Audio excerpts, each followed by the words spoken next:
अगर आप भी चाहते हो मैथ्स में 100% को चूमना तो चैनल को सब्सक्राइब करना मत भूलना। हेलो आयरन फ्रेंड्स, हम आज अपन पढ़ने वाले हैं कक्षा 10 प्रश्नावली 3.4। 3.4 का पहला प्रश्न अपने पिछले वाले वीडियो में देख लिया था। आज अपन देखने वाले हैं प्रश्नावली 3.4 का दूसरा प्रश्न। तो दूसरा प्रश्न क्या है तो उसको पढ़ते हैं एक बार। तो दूसरा प्रश्न आपको यहाँ पे स्क्रीन पे दिख रहा होगा। दूसरा प्रश्न मैं पढ़ के बता देता हूँ। इसमें करना है निम्न समस्याओं में रैखिक समीकरण के युग्म बनाइए। तो पहले तो क्या बनाना है, रैखिक समीकरण युग्म बनाना है। जैसे अपन ने पहले क्वेश्चन में क्या था कि समीकरण बने हुए थे। अब इसमें क्या है कि जैसे अब नीचे देखो शर्त दी हुई है, उन जो क्वेश्चन दिया हुआ ना इसके पार्ट है। पहले प्रश्न के 4 पार्ट, अपने 5 पार्ट है। तो इनके जो पहले तो अपन को समीकरण बनानी है, 2 चर वाले रैखिक समीकरण बनाने, और समीकरण बनाने के बाद इसको करना है विलोपन विधि से हल कीजिए। क्या करेगा, विलोपन विधि से हल कीजिए। तो इसका फर्स्ट पार्ट लेते हैं। फर्स्ट पार्ट क्या बोल रहा है, फर्स्ट पार्ट बोल रहा है, एक बार यहाँ पे पढ़ लो। यदि हम अंश अंश अंश में 1 जोड़ दे और हर में से 1 घटा दे तो भिन्न 1 हो जाती है ना, पहली शर्त। तो तथा हर में 1 जोड़ दे तो भिन्न 1/2 हो जाती है।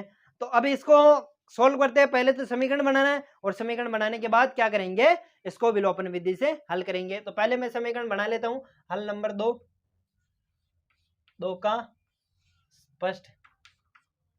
अब भिन्न की बात की है तो तुम्हें भी पता है कि भिन्न अंश बटेवा हर के रूप में होती है ना, अंश बटेवा हर के रूप में। तो भिन्न को अंश बटेवा हर के रूप में मान लेंगे। अब अपने पास है नहीं तो xy मान लेंगे। माना कि भिन्न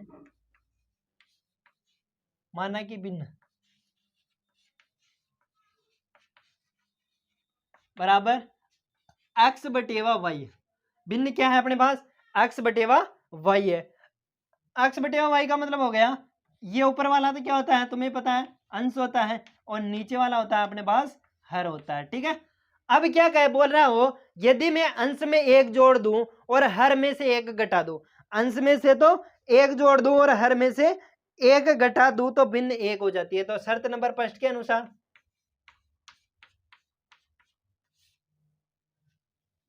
अपने पास भिन्न है x बटेवा y। अब वो क्या बोल रहे हैं, अंश में तो 1 जोड़ दूं और हर में से 1 घटा दूं तो भिन्न क्या हो जाती है, 1। अब 1 का मतलब होता है 1/1, क्योंकि इधर भिन्न है तो अंश बटेवा हर के रूप में, तो जो मान आएगा वो भी अपन 1/1 नहीं भी मानो तो कोई दिक्कत वाली बात नहीं है, और मान ले तो अच्छी बात है। ठीक है। अब इसको आगे बढ़ाते हैं। तो वज्र गुणा करने पर, यहाँ पे क्या कर रहे हैं, वज्र गुणा करने पर,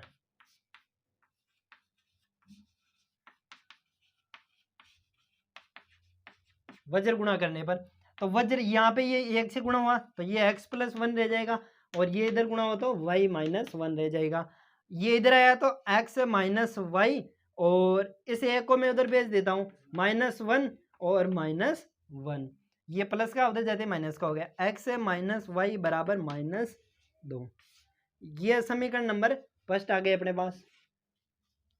अब सेकंड शर्त से सेकंड समीकरण बनेगी। अब सेकंड शर्त देखते हैं। तो सेकंड शर्त क्या बोल रही है, यदि मैं हर में 1 जोड़ दूं, तो भिन्न क्या हो जाएगी, 1/2 हो जाएगी। तो शर्त नंबर सेकंड के अकॉर्डिंग मैं यहाँ पे समीकरण बना रहा हूँ। शर्त नंबर सेकंड, तो शर्त नंबर सेकंड बोल रही है यदि मैं हर में 1 जोड़ दूं, तो अपने पास भिन्न तो x बटेवा y के रूप में है ही है। ठीक है, x बटेवा y के रूप में भिन्न तो है अपने पास। अब क्या हर कौन सा होता है, हर नीचे वाला है, तो हर में 1 जोड़ दूं तो भिन्न क्या हो जाएगी, 1/2 हो जाएगी। ओके। तो अब क्या करना है अपन को, हर वज्र गुणा कर लो। यहाँ पे वज्र गुणा किया है, यहाँ पे तो वज्र गुणा किया तो यहाँ पे 2 × x हो गया ये तो, और ये इधर 1 से गुणा होके y + 1 हो जाएगा, है ना। 1 से गुणा होगा तो कोई फर्क ही नहीं पड़ेगा। तो ये 2 × x है, तो मतलब डायरेक्ट में 2x लिख देता हूँ इसको, y को इधर ले आया मैं, तो x - y बराबर 1। ये समीकरण नंबर 2 बन गई। अब यहाँ पे प्रश्न में देखो, समीकरण प्रश्न का काम तो कर लिया अपन ने। प्रश्न क्या कह रहा है वो तो अपन ने कर लिया कि अंश व हर में जो भी जोड़ना घटाना उस प्रकार करके अपन ने दोनों समीकरण कंप्लीट कर लिए है। ठीक है।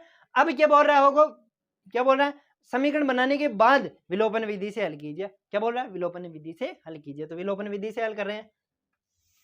तो यहाँ पे समीकरण 1 व 2 को विलोपन विधि से हल, तो समीकरण 1 और 2 को विलोपन विधि से हल कर रहे हैं। अब विलोपन विधि क्या कहती है कि जो उनके गुणांकों को अपन ने पहले देख लिया है, तो विलोपन विधि x - y और बराबर में समीकरण 1 को तो मैंने यहाँ पे रख लिया।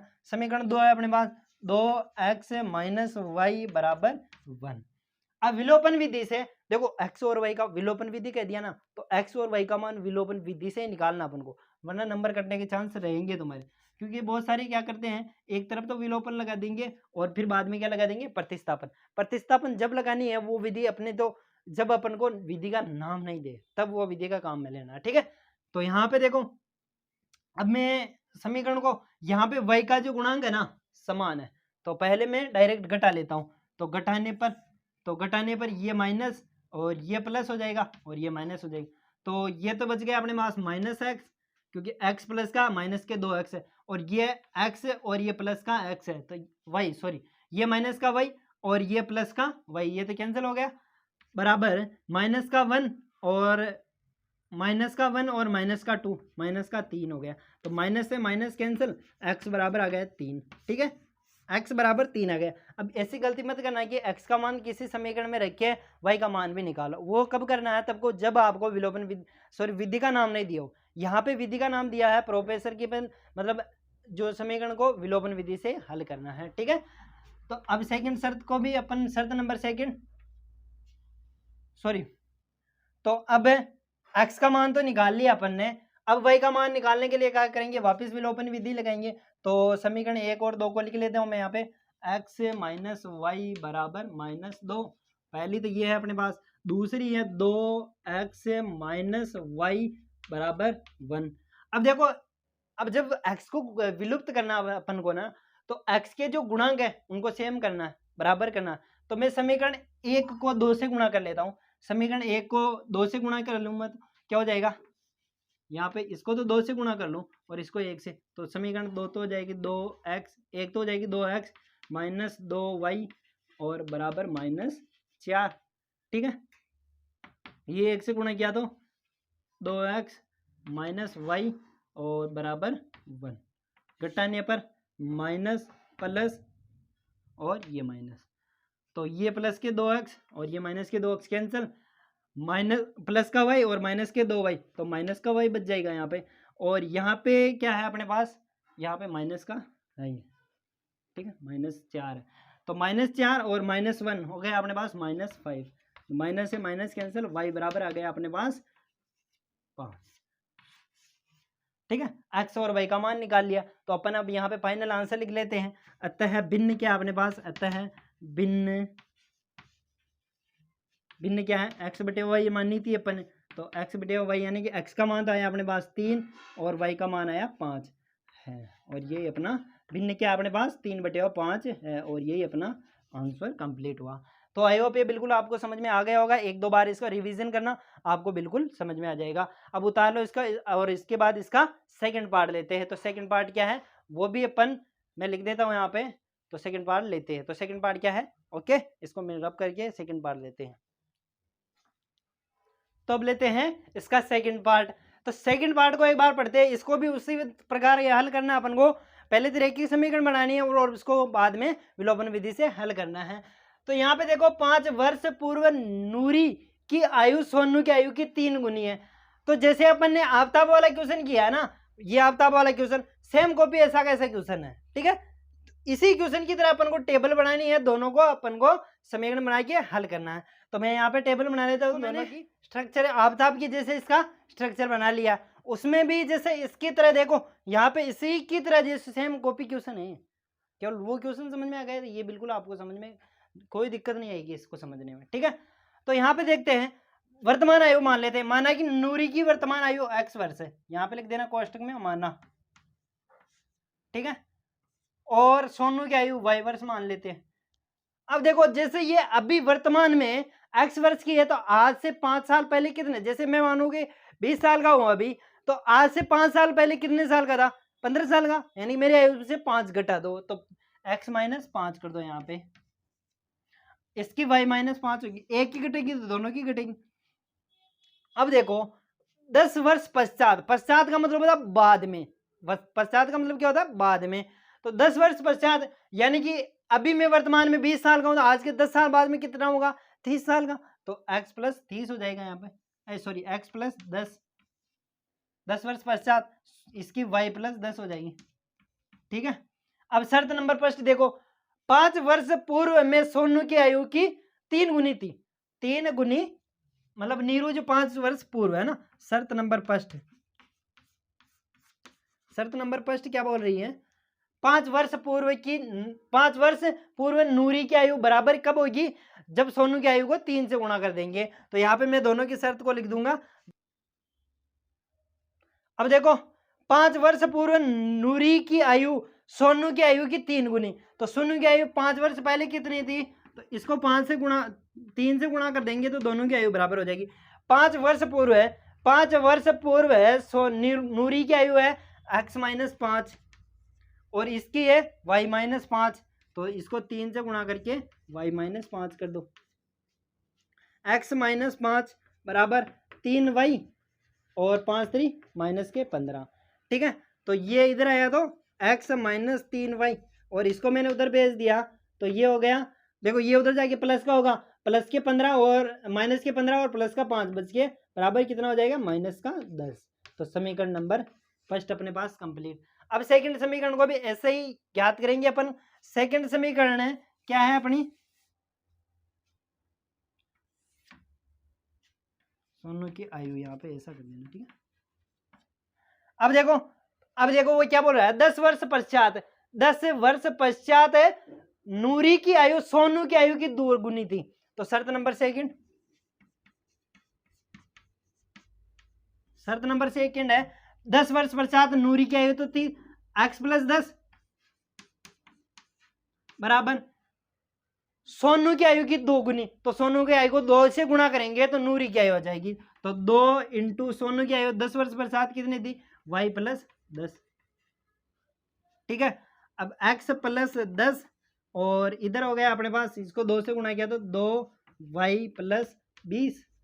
ओके, तो इसको मैं इधर लिया है तो x-2y बराबर, ये उधर जाके माइनस का होगा तो प्लस के 20 और माइनस का 10 बराबर 10 हो गए। ये समीकरण नंबर 2 अपने पास आ गए। अब समीकरण 1 और 2 को अपन को किस विधि से हल करना, विलोपन विधि से हल करना। तो विलोपन विधि से हल कर रहा हूं मैं यहाँ पे, विलोपन विधि से हल।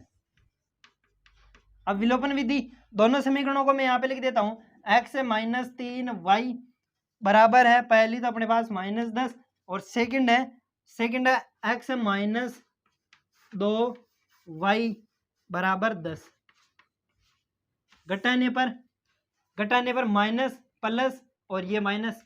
ठीक है, तो ये x तो कैंसिल और यहाँ पे बच गया प्लस का 2y और माइनस का 3y, तो माइनस का y, इधर अपने पास माइनस का 10 माइनस के 20, तो माइनस से माइनस कैंसिल, y बराबर आ गया 20।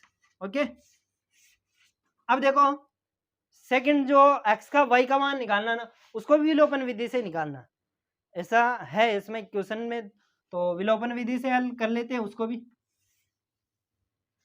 तो यहाँ पे y का मान आ गया, अब x का मान भी अपन को विलोपन विधि से ही निकालना। यहाँ पे गलती क्या करते हैं, प्रतिस्थापन से करोगे तो नंबर कटने के चांस रहेंगे। ठीक है, तो समीकरण 2 को मैं किस विधि से कर रहा हूँ, विलोपन विधि से, सॉरी। तो x का मान तो मैंने y का मान तो निकाल लिया, अब x का मान भी मैं विलोपन विधि से निकाल रहा हूँ। तो विलोपन विधि से दोनों समीकरणों को लिख देता हूँ। पहले में x-3y बराबर -10 और ये सेकंड समीकरण है मेरे पास x-2y बराबर 10। अब x का मान निकालना ना, तो y के जो गुणांक है, ये y के गुणांक को बराबर करना पड़ेगा। किसके गुणांक को, y के गुणांक को बराबर करना पड़ेगा। तो y के गुणांक को बराबर करने के लिए मैं इसको तो मैं इनको 2 से गुणा करना पड़ेगा, इसको 3 से गुणा करना पड़ेगा। तो पूरी समीकरण को मैं 2 से और 3 से, तो ऊपर वाले को तो 2 से गुणा कर रहा हूँ, नीचे वाले को 3 से गुणा कर रहा हूँ। ठीक है, तो गुणा करते हैं यहाँ पे, तो फर्स्ट 2x, ये 3 दूनी 6y और बराबर माइनस का 20। ठीक है, इसको गया तो 3x माइनस 6y और ये उधर हो जाएगी 30। घटाने पर माइनस प्लस और ये माइनस। ठीक है, तो ये तो कैंसिल और यहाँ पे बच गया माइनस का x बराबर, यहाँ पे बच गया -50। तो ये तो कैंसिल माइनस से माइनस और x बराबर क्या आ गया 50। अब देखो अपन ने नूरी और सोनू की आयु वर्तमान आयु मानी XY, तो अपन यहाँ पे फाइनल आंसर लिख देते हैं कि नूरी की आयु तो कितनी X मानी थी 50 वर्ष है और सोनू की आयु Y वर्ष यानी कि 20 साल है। तो यहाँ पे आता है और ये अपना फाइनल आंसर। तो नूरी और सोनू की आयु अपन ने फाइनल निकाल ली है। अब इसके बाद देखने वाले इसका तीसरा पार्ट क्या है वो भी देखते हैं। तो तीसरा पार्ट क्या है उसको लेते हैं अपन, 2 पार्ट कंप्लीट हुए अपने, तो अब लेते हैं इसका तीसरा पार्ट। तो तीसरा पार्ट क्या है, ऐसा अपन ने पहले भी किया है उससे थोड़ा ये डिफरेंट है और ज़्यादा फर्क नहीं है। यदि वो प्रश्न समझ में आ गया होगा ना, पहले 2 अंकों को पलटने वाला, तो इसमें क्या करना है, 2 अंकों की संख्या के अंकों का योग 9 दिया हुआ है। जैसे मान लो 2 अंकों की संख्या, मान लो तुम्हें जैसे 18 हो, 18 का अंक कितने हैं 1 और 8, 18 है, 18 का अंक जो दोनों का योग किया 1 और 8 कितने होते हैं 9। तो ऐसी कुछ संख्या होगी, ये तो मैंने एग्जांपल दिया है, ठीक है।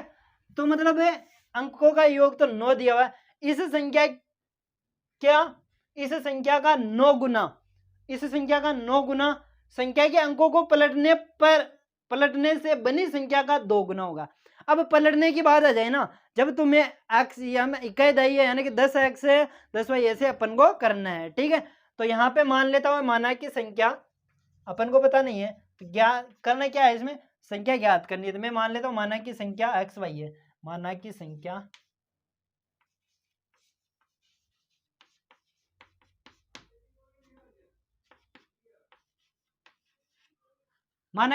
XY है। अब क्या करेंगे, अब संख्या XY मान ली अपन ने, तो अब ये पहली शर्त तो क्या बोल रहा है, 2 संख्याओं के अंकों का योग 9 दिया हुआ है। अब देखो अंकों का योग 9, तो यानी कहने का मतलब शर्त नंबर फर्स्ट के अकॉर्डिंग तो क्या हो गया, अब यहाँ पे पलटने की बात नहीं है इसलिए अपन 10x प्लस वाई ऐसा नहीं करेंगे, ठीक है। तो यहाँ पे देखो, तो ये हो गया अपने पास x प्लस वाई बराबर 9, 2 अंकों का योग, दोनों के अंकों का योग कर लिया, 9 आ गया, समीकरण फर्स्ट प्राप्त हो गई। अब देखो समीकरण सेकंड में क्या बोल रहा है, अंकों को पलटने की बात की ना, तो इसका विस्तार करो, तो ये इकाई का अंक है, ये इकाई का और ये दही का अंक है, इकाई और दही का अंक है यहाँ पे। तो पहले पढ़ने पहले संख्या क्या थी, तो संख्या बराबर थी अपने पास, संख्या बराबर है x प्लस वाई, इसका विस्तार करेंगे तो ये हो जाएगी 10x प्लस वाई, ठीक है। अब अंकों को पलटने पर, अंकों को पलटने पर, अंकों को पलटेंगे तो अंकों को पलटने पर वाई एक्स हो जाएगी, जैसे 18 बताया मैंने 18, इसका उल्टा क्या होता है 81, बस अंक पलटना यही तो होता है, ठीक है। तो यहाँ पे वाई एक्स हो गया, तो वाई एक्स का भी विस्तार लिख देते हैं, तो ये हो गया अपने पास 10y प्लस एक्स, ठीक है। अब शर्त फर्स्ट के अनुसार देखो, पहले अंक पलटने से पहले 9 गुना और अंक पलटने के बाद 2 गुना बराबर होगा, ठीक है। तो देखो, तो शर्त सेकंड के अनुसार कर रहा हूँ, तो ये हो जाएगा पहले तो 10x प्लस वाई और इधर है 10y प्लस एक्स। अंक पलटने से पहले तो 9 गुना है, ठीक है, तो इसको तो 9 से गुणा कर दो, ठीक है, और इसको किससे गुणा कर दो, अंक पलटने के बाद 2 गुना हो जाता है, तो इसको 2 से गुणा कर दो, ओके। तो ये तो हो गया 90x और प्लस 9y बराबर 20y और ये 2x, तो ये 2x इधर आया, तो यहाँ पे लिख देता हूँ, तो 90x minus 2y plus 9y minus 20y बराबर 0, ये 20 भी इधर आ गया, ठीक है। तो फाइनल समीकरण यहाँ पे क्या लिख देंगे यहाँ पे, तो 90 में से 2 गए तो 88x और ये बच गया अपने पास माइनस का 11y बराबर 0, ठीक है। तो यहाँ पे समीकरण क्या आ गई, ये आ गया अपने पास 88x माइनस 11y बराबर 0, ये अपने पास समीकरण आ गई, ठीक है। अब इस समीकरण में देखो 11 का भाग 11, तो 11 से डिवाइड कर देते हैं यहाँ पे, तो 11 से डिवाइड करेंगे तो 11 88, तो 11 8x और 11 एकम 11 माइनस y और बराबर 0, ये समीकरण नंबर 2 प्राप्त हो गई। अब समीकरण 1 और 2 को अपन को किस विधि से हल करना है, विलोपन विधि से, तो समीकरण 1 और 2 को विलोपन विधि से हल, समीकरण 1 व 2 को विलोपन विधि से हल।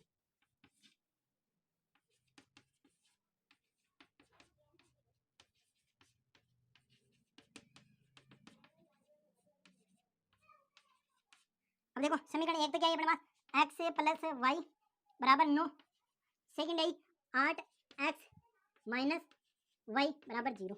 अब देखो इसका भी गुणांक बराबर करना मुझे, तो समीकरण फर्स्ट को मैं किससे गुणा कर दूं, 8 से गुणा कर दूं, तो समीकरण फर्स्ट को मैं करूंगा 8 से गुणा और समीकरण सेकंड को करूंगा मैं 1 से गुणा, तो 1 से गुणा करने पर फर्क पड़ेगा ही नहीं, इसको मैं 8 से गुणा कर रहा हूँ, तो 8 से पूरी को गुणा करूँगा, नीचे 1 से गुणा करूँगा, तो ये हो गया अपने पास 8x और ये हो गया अपने पास प्लस का 8y और बराबर में 8 नाम 72 और ये ऐसा कैसे 8x माइनस वाई बराबर 0। घटाने पर नीचे वाले के चिन्ह चेंज होते हैं, तो माइनस प्लस और ये माइनस 0, तो ये तो कैंसिल 8y और ये 9y हो गया अपने पास 1y और ये 72।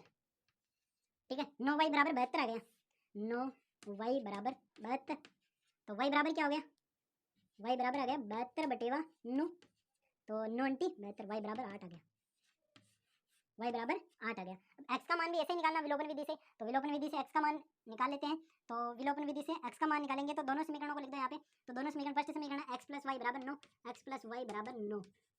ठीक है, सेकंड समीकरण है अपने पास 8x minus y, 8x minus y बराबर 0। अब यहाँ पे देखो, यहाँ पे y का जो गुणांक है दोनों समान है, y का गुणांक दोनों समान है, तो डायरेक्ट यहाँ पे जोड़ लेंगे अपन, घटाएंगे तो ये माइनस का हो जाएगा, लेकिन जोड़ लेंगे तो जोड़ने पर क्या होगा, तो जोड़ने पर 8 रे 1 9x हो गया ये तो, और ये y तो कैंसिल और ये बराबर 9 आ गया, तो x बराबर 9 बटेवा 9, तो x बराबर आ गया 1। अब क्या बोला, वो संख्या ज्ञात कीजिए, तो संख्या अतः संख्या हो गई अपने पास, अतः संख्या, अतः 2 अंकों की संख्या, अतः 2 अंकों की संख्या एक्स वाई मानिए अपने, एक्स वाई मानिए अपने, तो एक्स का मान तो क्या है अपने पास 1 और वाई का मान आ गया 8। वाह यार बढ़िया आ गया अपने पास फाइनल आंसर। तो आई होप ये बिल्कुल आपको समझ में आ गया होगा। तो इसमें 18 है और देखो उत्तर की जांच भी कर लो, 18 को 9 को जोड़ो, सॉरी 1 को 8 को जोड़ो तो कितना हो जाए 9, तो अपना उत्तर भी सही है। तो इसको उतार लो, इसके बाद देखते हैं इसका चौथा पार्ट, तो तीसरा पार्ट अपना कंप्लीट, अब देखते हैं इसका चौथा पार्ट क्या है। तो अब लेते हैं इसका दूसरे का चौथा पार्ट। तो इससे पहले अपन ने 3 पार्ट कर लिए है और अब चौथा पार्ट करने वाले हैं। तो चौथा पार्ट में क्या करना है, उसी तरह समीकरण बनानी है और समीकरण को विलोपन विधि से हल करना है अपन को, ठीक है। तो अब लेते हैं चौथा पार्ट। तो चौथा पार्ट क्या है, इसका प्रश्न को पढ़ते हैं और प्रश्न को पढ़ने के बाद इसके समीकरण बनाएंगे और समीकरण बनाने के बाद वापस इसको विलोपन विधि से हल करेंगे। तो प्रश्न क्या बोल रहा है, मीना 2000 रुपए निकलवाने के लिए बैंक में गई, उसने 50 रुपए तथा 100 रुपए के नोट देने के लिए कहा, मतलब वहां पे जो पैसे देता उसको कहा, है ना। मीना ने कुल 25 नोट प्राप्त किए, यानी कि 100 के और 50 के मिला के कुल 25 नोट प्राप्त किए, ठीक है। 25 नोट प्राप्त किए, तो ये पूछ रहा है कि उसने 50 व 100 के कितने कितने नोट प्राप्त किए, ये अपन को पता नहीं है। तो 100 के कितने नोट हैं और 50 के कितने नोट है, इनका अपन को एक्स वाई मान लेना है, ठीक है। तो अपन को 50 के और 100 के नोटों की संख्या ज्ञात नहीं है, तो इनको एक्स वाई मान लेते हैं। तो माना कि 50 के नोटों की संख्या एक्स है, ठीक है, और 100 के नोटों की संख्या वाई मान लेते हैं, 100 के नोटों की संख्या वाई मान ली, ठीक है। अब दोनों के नोटों की, तो पहली शर्त तो देखो यहाँ पे मीना ने कुल 25 नोट प्राप्त किए, यानी कि 100 के और 25 के नोट मिला के, 100 के और 50 के नोट मिला के कुल 25 नोट प्राप्त कर लिए। पहली शर्त को पढ़ते हैं, उसने कितने रुपए निकलवाए, 2000 रुपए निकलवाए, ठीक है। अब 2000 रुपए दोनों का मूल्य होगा, जैसे 50 के नोटों का मूल्य कितना है, यानी कि 50 के नोट कुल उनका रुपए कितना बन रहा है और 100 के नोटों का रुपए कितना बन रहा है वो देख लेते हैं। तो शर्त नंबर फर्स्ट, तो मान ली, ठीक है। अब दोनों के नोटों की, तो पहली शर्त तो देखो यहाँ पे मीना ने कुल 25 नोट प्राप्त किए, यानी कि 100 के और 25 के नोट मिला के, 100 के और 50 के नोट मिला के कुल 25 नोट प्राप्त कर लिए। पहली शर्त को पढ़ते हैं, उसने कितने रुपए निकलवाए, 2000 रुपए निकलवाए, ठीक है। अब 2000 रुपए दोनों का मूल्य होगा, जैसे 50 के नोटों का मूल्य कितना है, यानी कि 50 के नोट कुल उनका रुपए कितना बन रहा है और 100 के नोटों का रुपए कितना बन रहा है वो देख लेते हैं। तो शर्त नंबर फर्स्ट, तो अब 50 के नोट मानो कि जैसे उसने 100 के 2 नोट निकलवाए, तो कितने रुपए हो गए, 200 रुपए। ऐसे अपन को इसका ज्ञात करना है। तो शर्त के अनुसार हो जाएगा, उसने 50 के एक्स नोट प्राप्त किए, एक्स इसकी संख्या, नोटों की संख्या, और 100 के वाई नोट प्राप्त किए, 100 इंटू वाई नोटों की संख्या से गुणा करके, तो ये अपने पास कुल 2000 रुपए आ गए।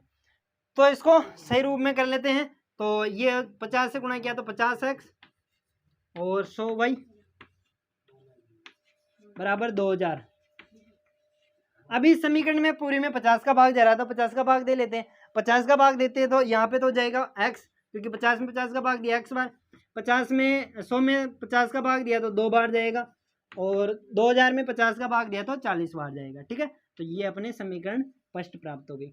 अब सेकंड समीकरण किससे बनने वाली है? अपने सेकंड समीकरण सेकंड शर्त से। यहाँ पे मीना ने कुल कितने रुपए प्राप्त, कितने नोट प्राप्त किए? 25 नोट प्राप्त किए।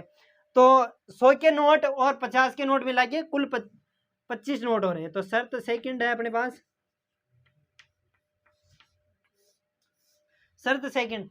तो मैं 50 के नोटों और 100 के नोटों की संख्या को मिला दूं तो कुल कितने हो जाएंगे? 25। तो x 50 के नोटों की संख्या प्लस 100 के नोटों की संख्या बराबर दोनों के नोटों की संख्या कितने आ रही है? 25। ये समीकरण सेकंड आ गई। अब सेकंड और फर्स्ट समीकरण को अपन को विलोपन विधि से हल करना। तो विलोपन विधि का प्रयोग ले रहा हूं यहाँ पे। तो विलोपन समीकरण 1 व 2 को विलोपन विधि से हल।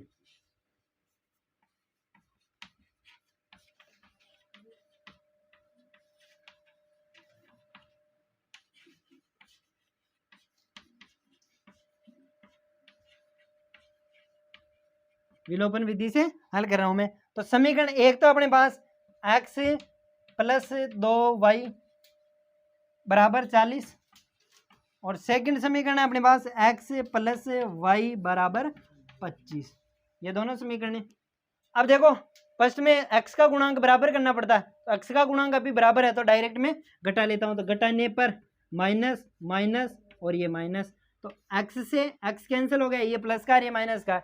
अब देखो यहाँ पे प्लस का 2y और माइनस का y, तो क्या बच गया? y। अब यहाँ पे घटाओ तो 40 में से 25 गए तो 15, तो y का मान क्या गया अपने पास? 15। ठीक है, अब देखो विलोपन विधि का नाम ले लिया ना अपन ने, तो यहाँ पे x का और y का मान, दोनों का मान किससे निकालने वाले हैं? विलोपन से। तो y का तो निकल गया, x का, तो x का भी दोनों समीकरण लिख लो यहाँ पे। तो x प्लस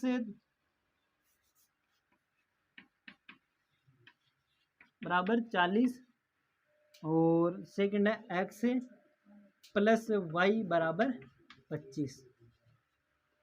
अब x का मान निकालने के लिए y को बराबर करना पड़ेगा, क्योंकि जिसको बराबर करते हैं वही विलुप्त होता है। तो यहाँ पे y को बराबर करना पड़ेगा, तो समीकरण 2 को मैं 2 से गुणा कर लेता हूँ, समीकरण 1 को तो 1 से और समीकरण 2 को 2 से गुणा कर लेता हूँ। तो ये तो हो गए x प्लस 2y बराबर 40, और ये हो जाएगी 2x प्लस 2y बराबर 25 दूँ 50। घटाने पर माइनस माइनस और ये माइनस। ठीक है, तो यहाँ पे तो बच गया माइनस का x और ये प्लस का 2y और ये माइनस का 2y कैंसिल, और यहाँ पे बच गया अपने पास माइनस का 10। तो माइनस से माइनस कैंसिल, x बराबर आ गया 10। अब यहाँ पे फाइनल आंसर लिख देते हैं अपन। अब देखो शुरू में अपन ने माना था 50 के नोटों की संख्या तो x मानी, 100 के नोटों की संख्या y मानी, तो फाइनल आंसर यहाँ पे लिख देते हैं। अतः 50 के नोटों की संख्या x यानी कि 10 है। अतः 50 के नोटों की संख्या क्या मानी अपन ने? x मानी, कोष्टक में लिख दो बराबर 10 आई, और 100 के नोटों की संख्या y मानी अपन ने, तो y बराबर कितना है अपने पास? 15, और ये इसका फाइनल आंसर आ गया। तो आई होप ये बिल्कुल आपको समझ में आ गया होगा। अब इसमें ज़्यादा घबराने वाली बात नहीं है, केवल थोड़ा पर्सन को थोड़ा शांति से और सही तरीके से पढ़ना। यदि पर्सन समझ में आ जाता है ना तो आंसर करने में कोई दिक्कत नहीं आती। अब देखते हैं इसका 5वां पार्ट, एक लास्ट फाइनल पार्ट है, 5वां पार्ट देखते हैं। तो अब लेते हैं इसका 5वां पार्ट। तो 5वां पार्ट है, एक बार पढ़ लेते हैं अपन, और पढ़ने के बाद इसको करना स्टार्ट करते हैं। तो पर्सन बोल रहा है किसी पुस्तकालय का प्रथम 3 दिनों का एक नियत किराया है, 3 दिनों का एक नियत किराया है, तथा उसके बाद प्रत्येक अतिरिक्त दिन का किराया अलग किराया है। यानी कहने का मतलब वो उन्होंने ऐसा जैसे 2 दिन का 3 दिन का, तो जैसे मान लो कि 10 रुपये 15 रुपये जो भी रखना है वो तो फिक्स रख लिया, लेकिन अगले दिन जैसे आपने 3 दिन के लिए 10 रुपये में कुछ सामान ही लाए और उसने कहा कि 3 दिन में नहीं लौटाओगे तो चौथे दिन अलग किराया लगेगा, यानी उसका ज़्यादा लगेगा, डबल लगता है ऐसा। तो ऐसा ही उसके साथ हुआ है। सरिता ने 7 दिनों तक एक पुस्तक रखने के लिए 27 रुपए अदा किए, जबकि सुशी ने एक पुस्तक 5 दिनों तक रखने के 21 रुपए अदा किए। अब ये पूछ रहा है कि नियत किराया और अतिरिक्त किराया क्या है, यानी कि नियत किराया पूछना है एक तो, और एक अतिरिक्त किराया पूछ रहा है। तो दोनों को अपन मान लेते हैं, जो पता नहीं उसको मान ही लेते हैं। माना कि नियत किराया x रुपए और अतिरिक्त किराया मान लेते हैं, अतिरिक्त किराया y रुपए। ठीक है, अब यही बोल रहा है कि उसने क्या किया, 3 दिन का तो फिक्स है किराया की है, जैसे 3 दिन का 10 रुपए 15 रुपए जो भी देना है वो देना ही है। अब उसने एक्स्ट्रा कितने दिन रखी, 7 दिन तक रखी। तो पहले तो लिखते हैं यहाँ पे कौन है फर्स्ट में, तो फर्स्ट में अपने पास सरिता, फर्स्ट में सरिता है, सरिता ने 7 दिन तक रखा, तो सरिता के लिए अब उसने नियत किराया यानी कि 3 दिन तो फिक्स हो गए, अब 7 दिन रखा, उसमें से 4 दिन अतिरिक्त रख लिया। अब 1 दिन का, यहाँ पे 1 दिन का अतिरिक्त रह रहा है, ये लिखना 1 दिन का अतिरिक्त किराया, क्योंकि 1 दिन का ही होना चाहिए, है ना। अब बाद में कितना भी रखो, तो 1 दिन सरिता के लिए क्या हो जाएगा, ये x रुपए तुझे 3 दिन के लिए दे दिए, अब बचे उसके पास 7 दिन रखे, तो 4 दिन और बच गए, यानी कि 4 दिन का, 1 दिन का y रुपए है तो 4 दिन का 4y रुपए हो जाएगा, बराबर उसने कुल कितने रुपए अदा किए, 27 रुपए। तो ये समीकरण नंबर फर्स्ट बन गई। ठीक है, इसी प्रकार एक सुशी है, उसने 5 दिन तक रखी और उसने 21 रुपए अदा किए, तो ये सुशी के लिए हो जाएगा अपना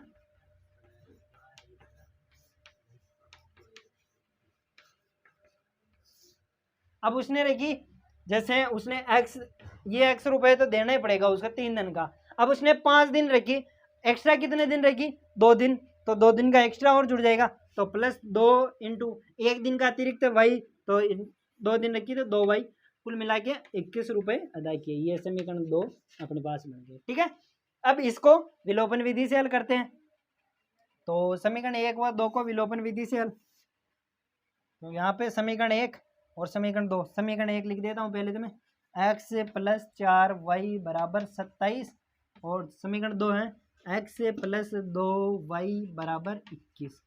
समीकरण 1 में से यहाँ पे x का गुणांक सेम है, तो समीकरण 1 में से इसको घटा दो, डायरेक्ट घटाने पर माइनस माइनस और ये माइनस।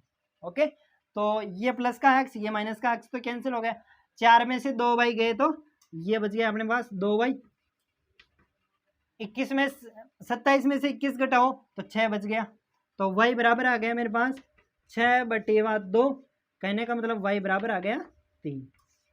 ठीक है, y बराबर 3 आ गया। अब x का मान भी निकाल लेते हैं, तो x का भी अपन को विलोपन विधि से ही निकालना है, तो दोनों समीकरणों को लिख दो, x + 4y = 27 और सेकंड है x + 2y = 21। ठीक है, अब यहाँ पे y का तो मान आ गया, अब x का मान निकालना, तो y के जो गुणांक है, y के गुणांक को बराबर करना पड़ेगा, तो y के गुणांक को बराबर करने के लिए समीकरण 1 को तो रहने दो, समीकरण 2 को मैं गुणा कर दूं 2 से, तो 2 से गुणा करूंगा तो यहाँ पे 4 हो जाएगा, 4 4 बराबर हो जाएगा, है ना। तो यहाँ पे 2 से गुणा कर देता हूँ मैं, और इसको तो रहने तो 1 से करो तो भी ठीक है, तो इसको 1 से गुणा किया तो x + 4y = 27, और नीचे वाले को 2 से किया तो 2x + 2 दूनी 4y = 21 2 42, घटाने पर ये माइनस माइनस और ये माइनस, तो यहाँ पे तो बच गया -x, और यहाँ पे 4y प्लस का नीचे माइनस का, ये कैंसिल हो गया, यहाँ पे बच गया अपने पास, इसमें से घटाना है तो ये हो गया, तो 12 5 और 3 में से यानी कि 15 बच गए, तो माइनस के 15, तो x माइनस से माइनस कैंसिल, तो x बराबर क्या आ गया 15। ठीक है, x और y का मान आ गया अपने पास। अपन ने फर्स्ट में क्या माना था, माना कि नियत किराया या 3 दिन का नियत किराया, यहाँ पे ऐसे भी लिख दो, माना कि 3 दिन का नियत किराया, 3 दिन का नियत किराया, 3 दिन का नियत किराया, तो कितना आ गया अपने पास x रुपए यानी कि 15 रुपए, और अतिरिक्त 1 दिन रखेगी तो अतिरिक्त 3 रुपए और देना पड़ेगा, है ना। तो यहाँ पे फाइनल आंसर लिख देते हैं, अतः नियत किराया, 3 दिन का नियत किराया, 3 दिन का नियत किराया।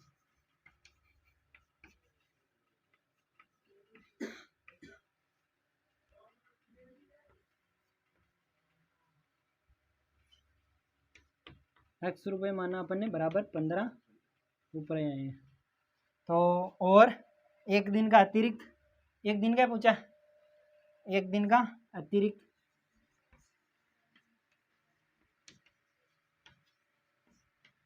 अतिरिक्त किराया बराबर कितना माना था अपन ने यहाँ पे y रुपये, तो कितना आ गया अपने पास 3 रुपये।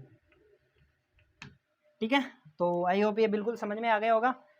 अब वो एक दिन रखिएगी अतिरिक्त तो 3 रुपये ज़्यादा देना पड़ेंगे और फिक्स किराया है 15 रुपये। ओके, तो ये अपना फाइनल आंसर कंप्लीट। अब देखेंगे इसके बाद नेक्स्ट प्रश्नावली।